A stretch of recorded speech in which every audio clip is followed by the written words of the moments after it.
March 3 സ്വയം ശൂന്യവൽക്കരിക്കാം. Philippi 2:1-11.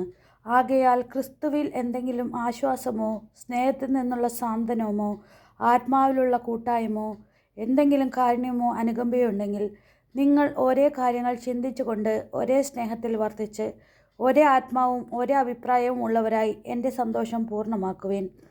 മാത്സര്യമോ വ്യർത്ഥാഭിമാനമോ മൂലം നിങ്ങൾ ഒന്നും ചെയ്യരുത്. മറിച്ച് ഓരോരുത്തരും താഴ്മയോടെ മറ്റുള്ളവരെ തങ്ങളെക്കാൾ ശ്രേഷ്ഠരായി കരുതണം. ഓരോരുത്തരും സ്വന്തം താല്പര്യം മാത്രം നോക്കിയാൽ പോരാ, മറിച്ച് മറ്റുള്ളവരുടെ താല്പര്യവും പരിഗണിക്കണം. യേശു ക്രിസ്തുവിനുണ്ടായിരുന്ന ഈ മനോഭാവം നിങ്ങളിലും ഉണ്ടാകട്ടെ. ദൈവത്തിൻ്റെ രൂപത്തിലായിരുന്നെങ്കിലും അവൻ ദൈവവുമായുള്ള സമാനത നിലനിർത്തേണ്ട ഒരു കാര്യമായി പരിഗണിച്ചില്ല.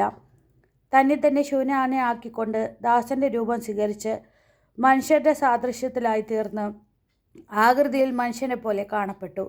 മരണം വരെ, അതേ കുരിശുമരണം വരെ അനുസരണമുള്ളവനായി തന്നെത്താൻ താഴ്ത്തി. ആകയാൽ ദൈവം അവനെ അത്യധികം ഉയർത്തി എല്ലാ നാമങ്ങൾക്കും ഉപരിയായ നാമം നൽകുകയും ചെയ്തു. ഇത് യേശുവിൻ്റെ നാമത്തിനു മുമ്പിൽ സ്വർഗത്തിലും ഭൂമിയിലും പാതാളത്തിലുമുള്ള സകലരും മുട്ടുകൾ മടക്കുന്നതിനും യേശു ക്രിസ്തു കർത്താവാണെന്ന് പിതാവായ ദൈവത്തിൻ്റെ മഹത്വത്തിനായി എല്ലാ നാവുകളും ഏറ്റുപറയുന്നതിനും വേണ്ടിയാണ്. പ്രാർത്ഥന. കർത്താവായ ഈശോയെ, യഥാർത്ഥ സ്നേഹം സ്വയം ശൂന്യവൽക്കരണത്തിൻ്റേതാണെന്ന് അങ്ങ് ഞങ്ങളെ പഠിപ്പിക്കുന്നു. തന്നേക്കാൾ മറ്റുള്ളവർക്ക് പരിഗണന നൽകുന്നതാണ് സ്നേഹം. ഞങ്ങളുടെ കുടുംബാംഗങ്ങൾക്ക് വേണ്ടി സ്വാർത്ഥ താല്പര്യങ്ങളെ ത്യജിക്കാൻ ഞങ്ങളെ അനുഗ്രഹിക്കണമേ.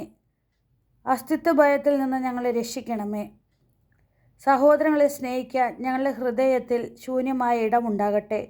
സുഹൃത ജപം. ഈശോയെ, സ്വാർത്ഥം അന്വേഷിക്കാത്ത സ്നേഹം ഞങ്ങൾക്ക് നൽകണമേ. ഈശോയെ, സ്വാർത്ഥം അന്വേഷിക്കാത്ത സ്നേഹം ഞങ്ങൾക്ക് നൽകണമേ.